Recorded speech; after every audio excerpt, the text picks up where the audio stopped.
Hello সবাইকে, আজ আপনাদের জন্য নিয়ে চলে এসেছি একটা রিসেপশন হেয়ারস্টাইলের টিউটোরিয়াল।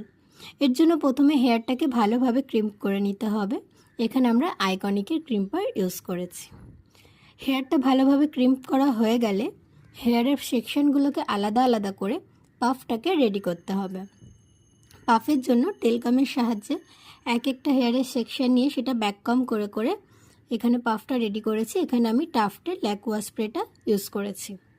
এরপর পিন দিয়ে সেট হয়ে গেলে আমরা পাফের উপরেও কিছু লাইন্স ক্রিয়েট করেছি এবং এটা যেহেতু একটা অ্যাডভান্স হেয়ারস্টাইল তাই আরও কিছু লাইন্স এখানে ক্রিয়েট করা হয়েছে।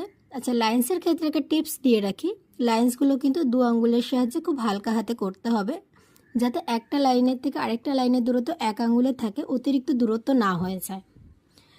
এরপর আমরা এখানে ব্যাকে কার্লস করে নিয়েছি। আউটার স্কাল ও ইনার স্কাল দুটোই করেছি আমরা। এখানে আমরা 80 প্রোর কার্লস মেশিন ইউজ করেছি। ব্যাকে কার্লস হয়ে গেলে ফ্রন্টের হেয়ারটাকেও আমরা কার্লস করে একদম সামনের হেয়ার একটা অ্যাডভান্স করেছি এখানে, এটাকেও কার্লস হয়ে গেল। ও ব্যাকে এর মধ্যে আমরা আবার জিপসিও সেট করে নিয়েছি। এই ছিল আজকের ফুল লুকটা কেমন লাগলো আপনারা অবশ্যই জানাবেন। আর আপনারাও এই হেয়ারস্টাইলটা করতে পারবেন খুব সহজে। এটা খুব ইজি একটা হেয়ারস্টাইল। আজকের জন্য থ্যাংক ইউ।